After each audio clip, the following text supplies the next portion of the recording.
Indonesia, Sejarah singkat bahasa Indonesia.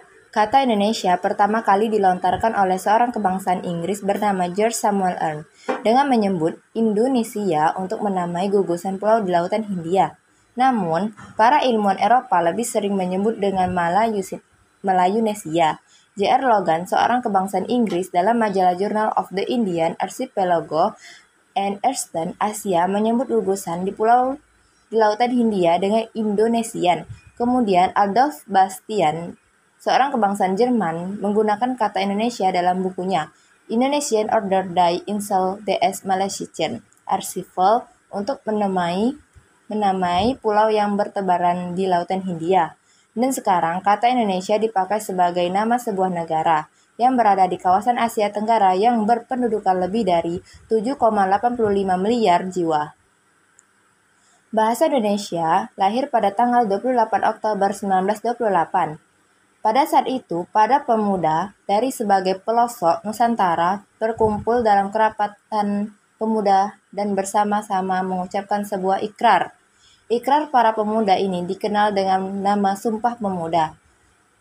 Unsur yang ketiga dari Sumpah Pemuda merupakan pernyataan tekad bahwa bahasa Indonesia merupakan bahasa persatuan bangsa Indonesia. Pada tahun 1928 itulah bahasa Indonesia dikukuh kedudukannya sebagai bahasa nasional. Keputusan Kongres Bahasa Indonesia 2 tahun 1954 di Medan antara lain menyatakan bahwa bahasa Indonesia berasal dari bahasa Melayu. Bahasa Indonesia tumbuh dan berkembang dari bahasa Melayu yang sejak zaman dulu sudah dipergunakan sebagai bahasa penghubung, language French. Bukan hanya di Kepulauan Nusantara, melainkan juga hampir di seluruh Asia Tenggara. Lalu seiring berjalannya waktu, perkembangan bahasa Melayu di wilayah Nusantara ini mempengaruhi dan mendorong tumbuhnya rasa persaudaraan dan persatuan bangsa Indonesia. Kemudian, pemuda Indonesia yang tergabung dalam perkumpulan pergerakan secara sadar mengangkat bahwa bahasa Melayu menjadi bahasa Indonesia, yang mana sampai saat ini menjadi bahasa persatuan bagi seluruh rakyat Indonesia. Kongres Bahasa Indonesia 1. Kongres Bahasa Indonesia 1 diselenggarakan pada tanggal 25 sampai 28 Juni 1938 di Surakarta, Solo. 2. Kongres Bahasa Indonesia 2 diselenggarakan pada tanggal 28 Oktober sampai 2 November 1954 di Medan. 3. Kongres Bahasa Indonesia 3 diselenggarakan pada tanggal 28 Oktober sampai 3 November 1978 di Jakarta. 4. Kongres Bahasa Indonesia 4 diselenggarakan pada tanggal 21 sampai 26 November 1983 di Jakarta. 5. Kongres Bahasa Indonesia 5 diselenggarakan pada tanggal 27 Oktober sampai 3 November 1988 di Jakarta.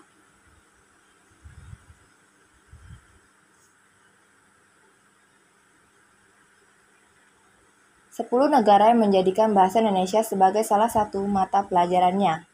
1. Vietnam, 2. Jepang, 3. Korea Selatan, 4. Ukraina, 5. Hongaria, 6. Australia, 7. Kanada, 8. Hawaii.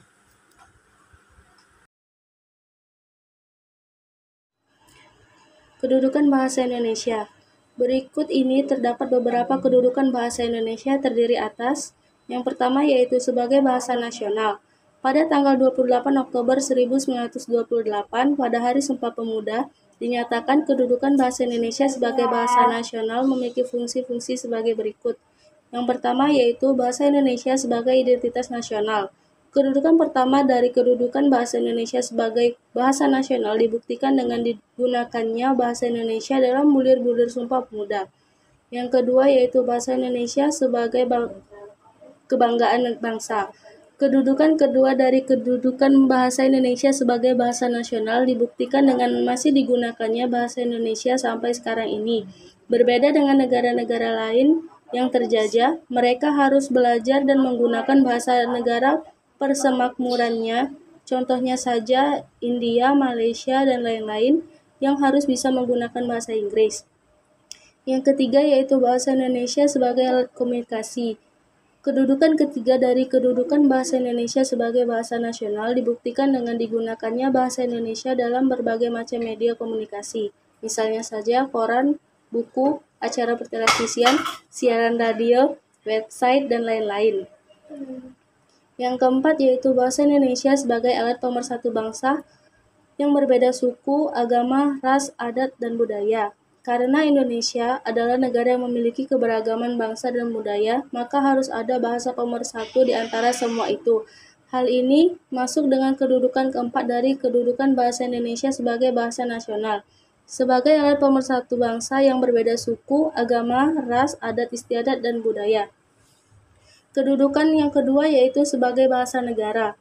Dalam Undang-Undang 1945 Bab 15 Pasal 36 telah ditetapkan bahasa Indonesia sebagai bahasa negara. Dengan demikian, selain berkedudukan sebagai bahasa nasional, bahasa Indonesia juga berkedudukan sebagai bahasa negara.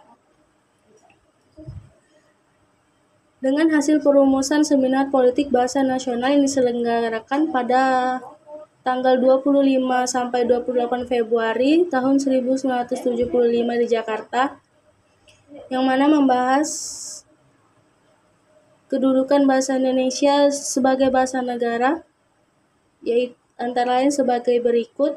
Yang pertama yaitu bahasa resmi kenegaraan. Dalam kaitannya dengan fungsi ini, bahasa Indonesia dipergunakan dalam administrasi kenegaraan, upacara atau peristiwa kenegaraan lain secara lisan maupun bentuk tulisan, komunikasi timbal balik antar pemerintah dengan masyarakat, dokumen-dokumen dan keputusan-keputusan serta surat menyurat yang dikeluarkan oleh pemerintah dan badan-badan kenegaraan lain seperti DPR, MPR, ditulis di dalam bahasa Indonesia. Yang kedua yaitu sebagai bahasa pengantar dalam dunia pendidikan. Sebagai bahasa pengantar, bahasa Indonesia dipergunakan di lembaga-lembaga pendidikan baik formal maupun non-formal dari tingkat taman kanak-kanak sampai perguruan tinggi. Masalah pemakaian bahasa Indonesia sebagai satu-satunya bahasa pengantar di segala jenis dan tingkat pendidikan di seluruh Indonesia merupakan masalah yang meminta perhatian banyak orang.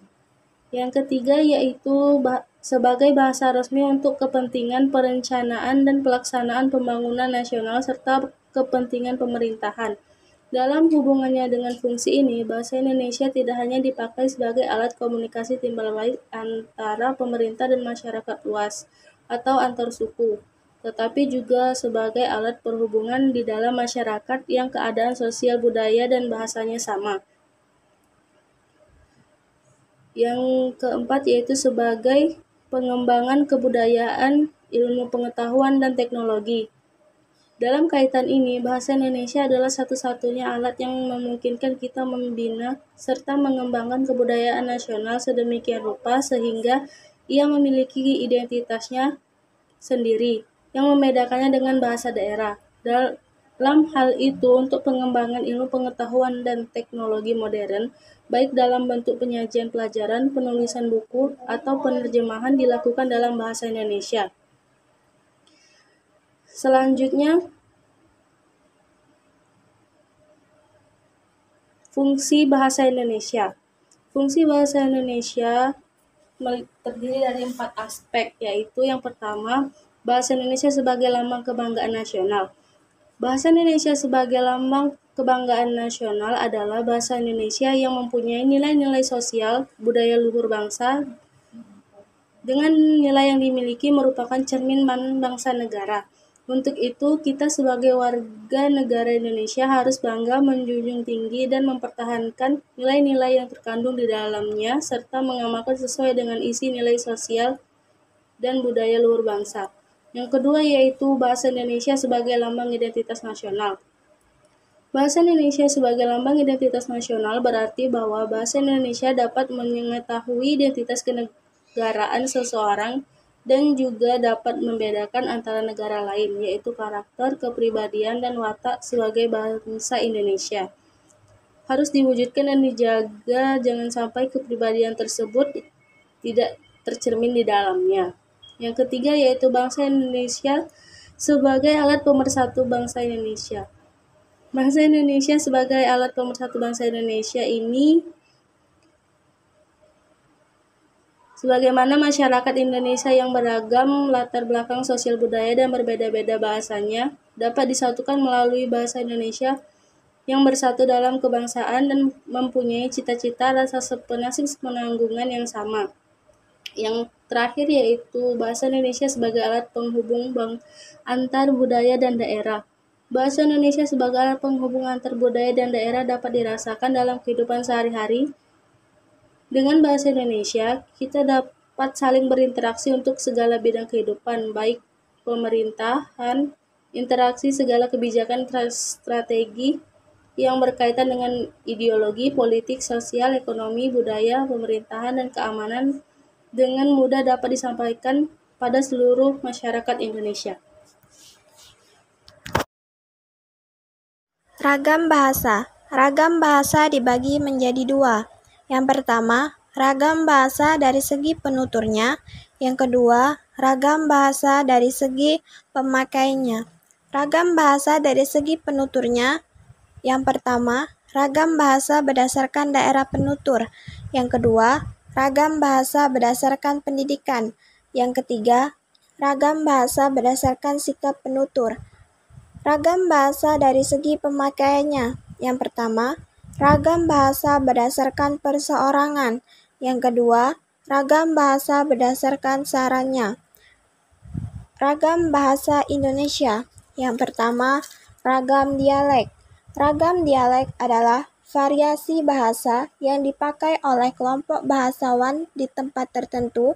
Dalam istilah lama disebut dengan logat. Yang B, ragam terpelajar. Ragam terpelajar, tingkat pendidikan penutur bahasa Indonesia juga mewarnai penggunaan bahasa Indonesia. Bahasa Indonesia yang digunakan oleh kelompok penutur berpendidikan tampak jelas perbedaannya dengan yang digunakan oleh kelompok penutur yang tidak berpendidikan. C. Ragam resmi. Ragam resmi adalah bahasa yang digunakan dalam situasi resmi seperti pertemuan-pertemuan, peraturan-peraturan, dan undang-undang. Ciri-ciri ragam resmi. Yang pertama, menggunakan unsur gramatikal secara eksplisit dan konsisten. Yang kedua, menggunakan imbuhan secara lengkap. Yang ketiga, menggunakan kata ganti resmi. Yang keempat, menggunakan kata baku. Yang kelima, menggunakan EYD. Yang keenam, menghindari unsur kedaerahan.